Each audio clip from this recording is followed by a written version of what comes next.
He had a voice that could melt steel. Legends like Otis Redding and Teddy Pendergrass came to mind when he sang. You could feel the power rattle your chest. It shook the floorboards. But before the world heard him roar, he was just a boy trying to stay alive. Picture the humid streets of Houston, Texas. The year was 1974. Danger lurked on every corner. Gangs controlled the blocks. Sirens wailed through the night like crying mothers. It was a place where dreams usually died young. His mother saw the trouble coming.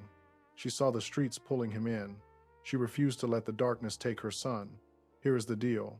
She sent him away to his grandmother to save his life. That decision sparked a fire. It created a sound that would challenge Jodeci and change R&B forever. He traded the street corners for a microphone. But gravity pulls hardest when you reach the top. We all know the group H-Town. We know the way the ladies screamed when they walked out in boots and hats. But do you know the real story of the man behind the mic? The man with a range we will never hear again. The silence was louder than the applause. November 18th, 1974, a pair of lungs took their first breath in Houston, Texas. But this was not just one baby crying. It was two.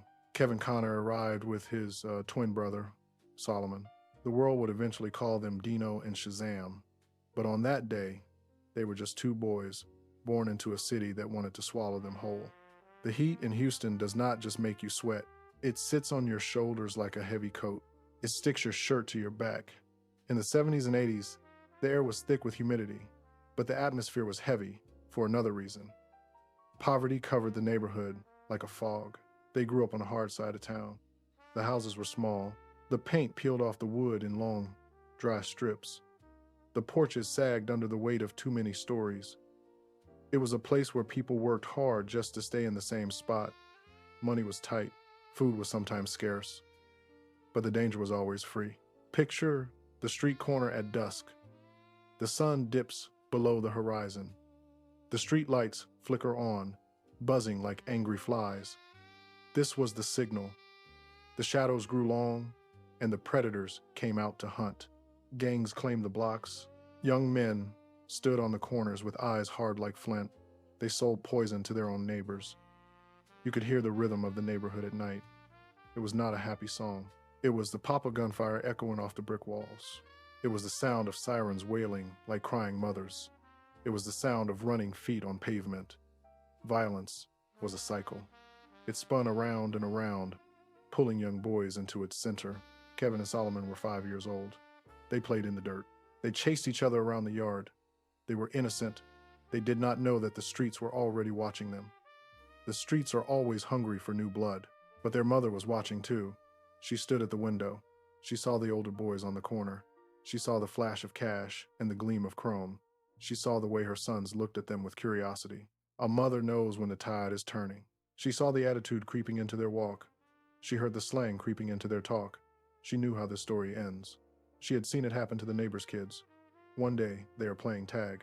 The next day, they are holding a weapon. The next day, they are gone. She refused to let the darkness take her sons. She made a choice that broke her heart to save their lives. But here's the deal. She did not just ground them. She did not just yell at them. She removed them from the equation entirely. She packed their bags. She folded their small shirts. She kissed their foreheads. She sent them away to live with their grandmother. It was an escape plan. The grandmother's house was different. It was a fortress of discipline. The chaos of the streets could not cross the threshold. There were rules here. There was order. And most importantly, there was music. Music became their new atmosphere. It replaced the sound of sirens. It replaced the pop of gunfire. Kevin and Solomon did not just listen to the radio. They studied it. They treated every song like a textbook. Music was not just a hobby for them. It was food. It was water. It was the air they breathed. They sat on the floor and listened to the giants. They heard Michael Jackson. They did not just hear the beat. They felt the precision. They closed their eyes and saw him moonwalk across the stage. They studied his breathing. They studied how he made a hiccup sound like a drum. They listened to Prince.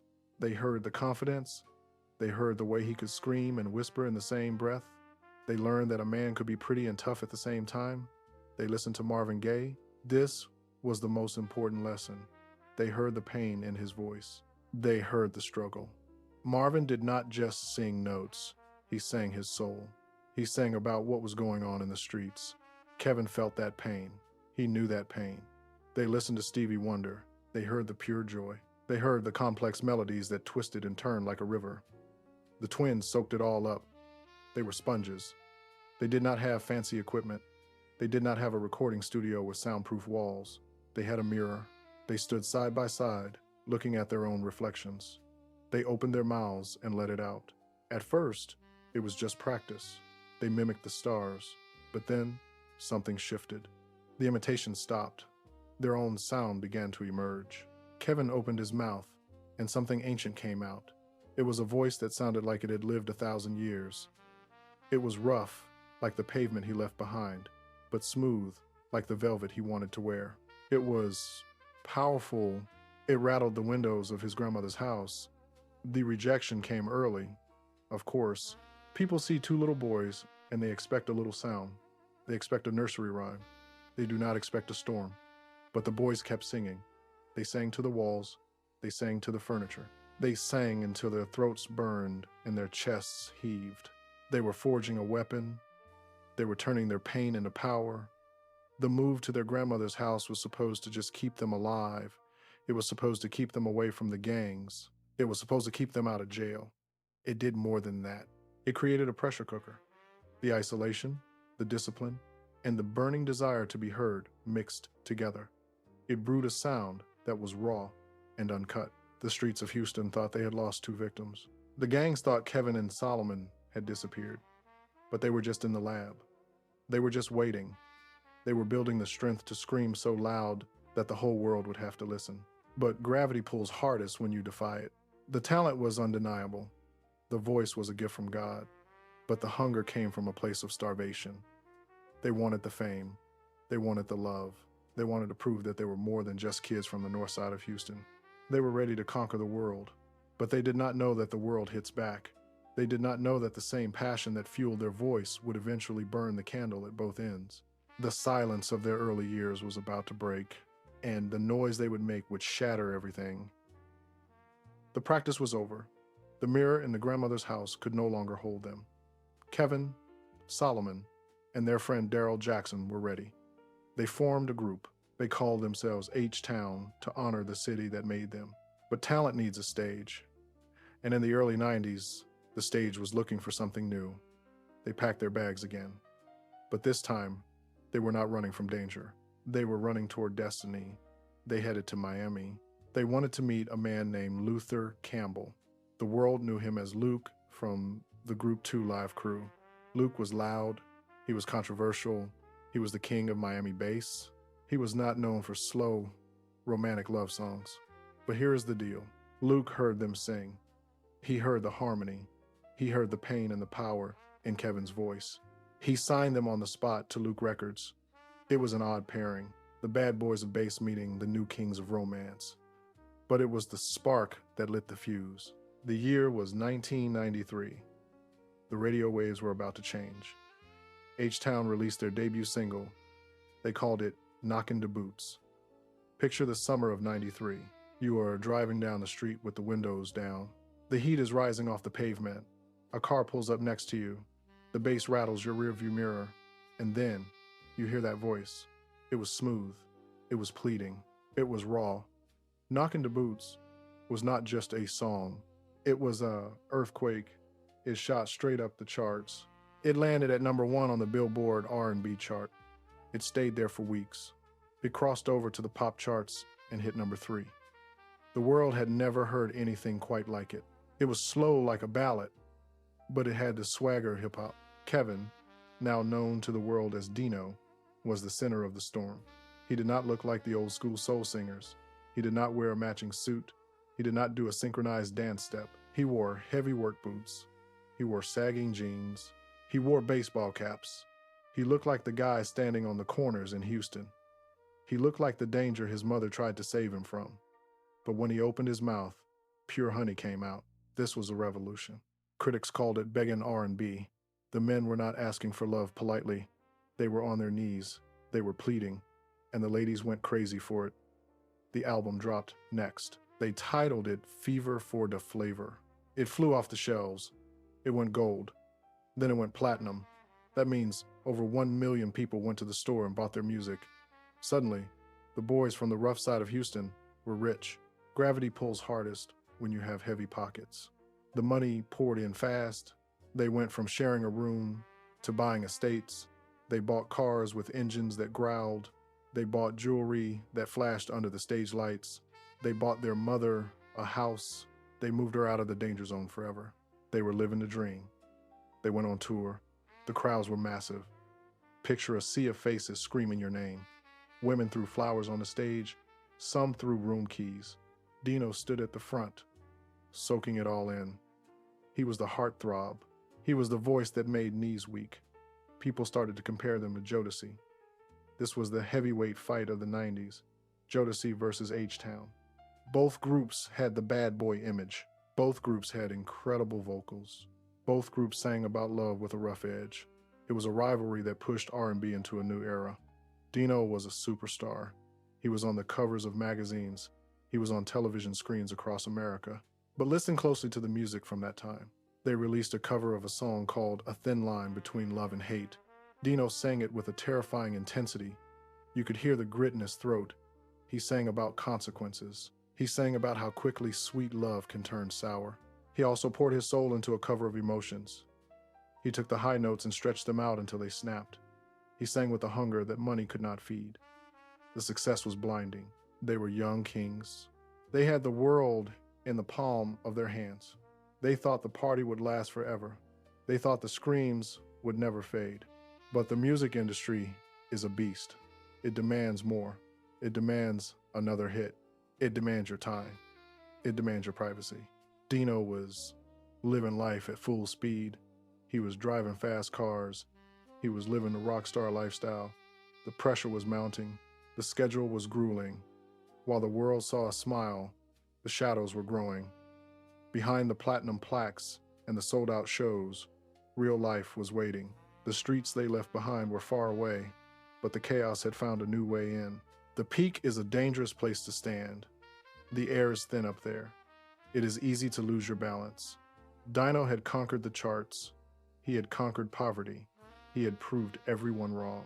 But he was about to face a challenge that no amount of money could fix. The applause was deafening, but silence was waiting in the wings. The spotlight is a cruel lover. It warms you up, but then it leaves you cold. By the late 90s, the music business began to shift. The sweet, pleading R&B of the early decade was fading. The radio wanted something harder. They wanted hip-hop. They wanted aggression. The smooth harmonies of H-Town were fighting for airtime against a louder, faster world. Gravity was starting to pull. The screaming fans were still there, but the crowds were different. The sales slowed down. The record labels played games. This is the part of the story they do not show you in the music videos. They do not show you the long meetings with lawyers. They do not show you the fight to get paid for work you already did. Dino felt the weight of the industry. He had tasted the top of the mountain.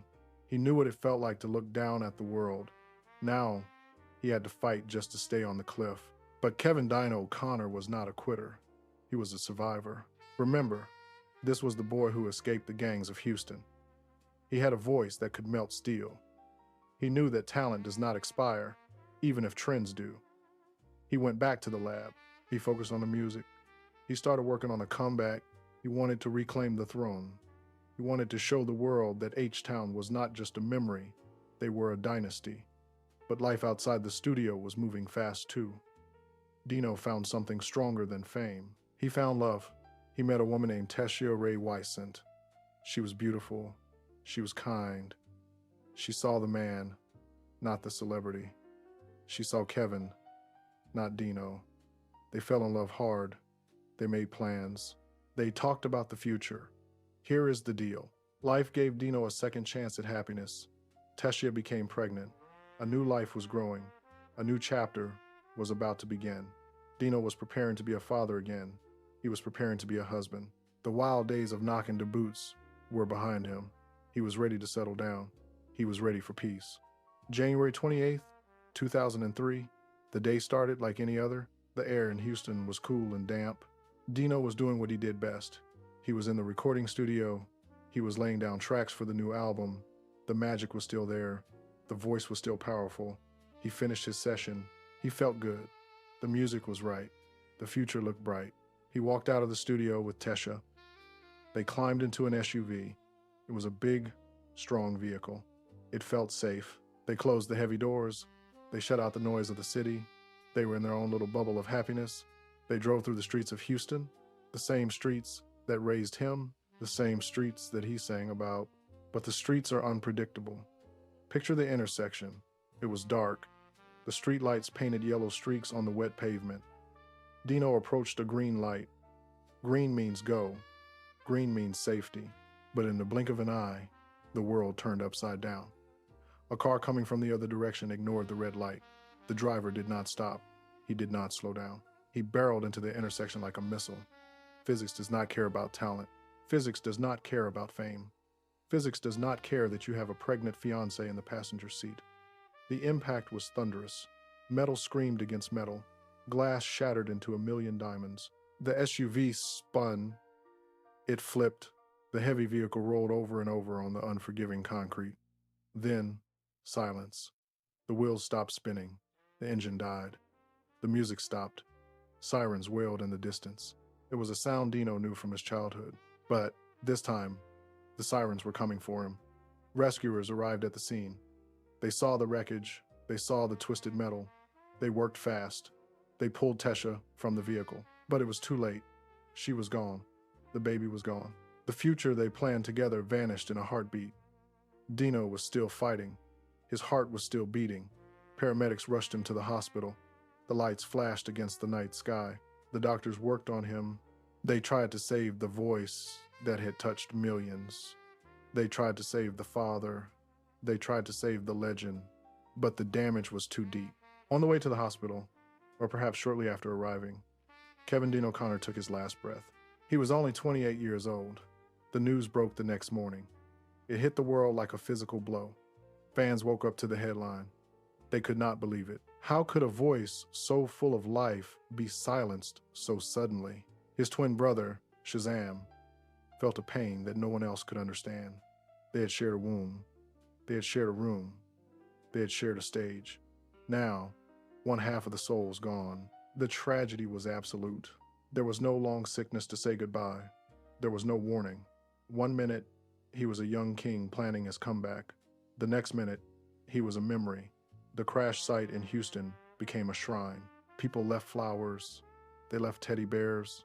They lit candles that flickered in the wind. They played Knockin' the Boots from their car stereos. But the music sounded different now. When you listened to his voice, you did not just hear the romance anymore. You heard the ghost. You heard the tragedy. You heard the sound of a man who had everything and lost it all to a red light runner in the rain. The music industry paused. The rivalry with Jodeci did not matter anymore. The sales figures did not matter. The lawsuits did not matter. All that mattered was the empty space where a legend used to stand. The fall was not a slow decline. It was a sudden drop off the edge of the world. It was a reminder that tomorrow is promised to no one, not even to the ones with the golden voices. The studio where he recorded his final notes sat empty. The microphone was cold. The lyrics he wrote were left on a piece of paper, waiting for a singer who would never return. Houston had lost its voice.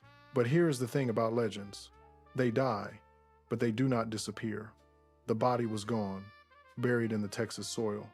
But the sound was about to take on a life of its own. The silence was loud, but the echo was eternal. The sun rose over Houston on January 29th, 2003. But the light looked different. It looked gray. It looked cold. The news spread through the city like a fever. Headlines hit the paper stands. They used black ink on white paper. They said H-Town singer killed in crash. It looked so simple. It looked like just another statistic in a big, violent city. But the ink could not capture the sound of a mother crying. The news reports spoke about chart positions. They listed his hits like Knockin' the Boots. They treated his life like a business transaction.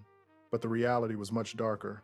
The media called it a tragedy, but for the family, it was an apocalypse. Here is the deal. The world saw a celebrity pass away. They saw a star fade out. But inside the Connor home, A light had been smashed. Shazam, his twin brother, did not just lose a bandmate. He did not just lose a sibling. He lost his reflection. They had shared a womb. They had shared a bedroom. They had shared a microphone. They walked through life side by side. Now, Shazam had to walk alone. Every time he looked in a mirror, he saw the face of the brother he could not save. The hypocrisy of fame showed its ugly face that week. When Dino was alive and fighting to make a comeback, the phone did not ring often. The radio stations were busy playing the new hits. They were busy chasing the next big thing. But the moment he died, the phone would not stop ringing. Suddenly, everyone was his best friend. Radio stations that had ignored his new music put his old songs on repeat. They called it a tribute. But to those who knew him, it felt like guilt. It felt like the industry was trying to say sorry to a man who could no longer hear them.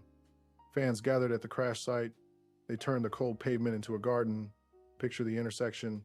Broken glass still glittered on the road. But now, it was covered in flowers. Teddy bears sat against the light pole.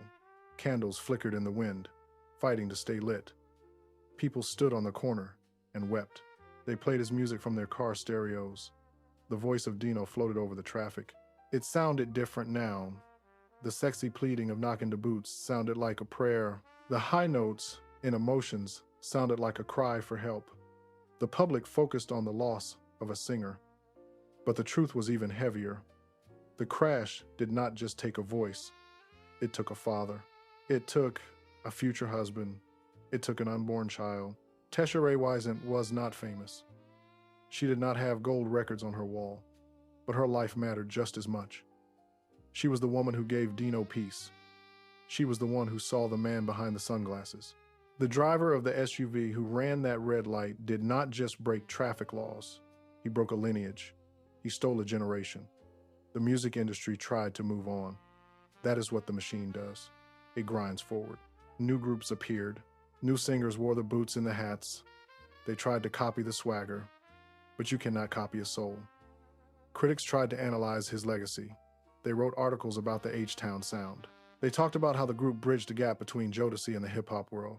They used big words to explain a simple feeling, but the fans knew the truth. They knew that Dino sang for the underdogs. He sang for the boys who grew up in houses with peeling paint. He sang for the people who had to shout to be heard above the sirens. The funeral was the final concert, but there was no applause. There was only the sound of a community breaking. Gravity had finally won the physical battle. It pulled the metal SUV to the ground. It pulled the casket into the earth. But here is the thing about true power. They buried the man. They buried the body. But the voice refused to stay in the ground. The radio waves carried it up. The memories carried it forward. The media moved to the next story. The cameras turned away. But in Houston, and in headphones all over the world, the echo remained. The man was gone, but the legend was just getting started. The dirt settled on the grave. The news trucks drove away. The cameras went to find the next tragedy. But silence did not win this war. You can bury a man. You can bury a casket. But you cannot bury a sound that changed the world. Turn on the radio today. Listen closely to the R&B stations. When you hear a singer pleading for love, that is the ghost of Dino. When you hear a man not afraid to beg, that is the legacy of H-Town. Here is the truth. Kevin Dino Connor did not just sing songs. He gave permission to a generation of men. He showed them it was okay to be vulnerable. He showed them that you could be tough enough for the streets of Houston, but soft enough to cry for the woman you love. He did not need computers to fix his pitch. He did not need auto-tune to find the soul. He just opened his mouth, and the truth came out. His twin brother, Shazam, carried the torch. Imagine the strength that takes. Imagine standing on a stage with a microphone in your hand. You look to your left. You expect to see your brother. You expect to see your other half. But you see empty space. Shazam kept the group alive. He toured the world. He kept the name H-Town on the marquees. Every concert became a tribute. Every note became a memory. But the lesson of this story is not just about music. It is about the fragility of life. Dino conquered the gangs. He conquered poverty. He climbed the mountain of fame. He had the cars, the money, and the gold records. But none of that could stop a red light runner in the rain. He was only 28 years old. He left us right when he was finding his peace. He left us with a catalog of hits and a heart full of what-ifs. We will never know what songs he still had inside him. We will never hear the lullabies he would have sung to his child. But we have the recordings. We can still go back to 1993. We can press play. We can feel the humidity of a Houston summer. We can feel the bass rattle the trunk. And for a few minutes, Dino is alive again. The tragedy fades away. Only the voice remains. Picture that boy in his grandmother's house. He is singing into a mirror. He is dreaming of the world. He caught that dream. He held it tight, and he gave it to us. Some stories end without closure, but dignity doesn't need applause. Do you remember where you were when you first heard Knockin' the Boots? Do you remember the first time that voice came through your speakers? Share your memories of Dino and the H-Town era in the comments below. Let's keep the legacy loud.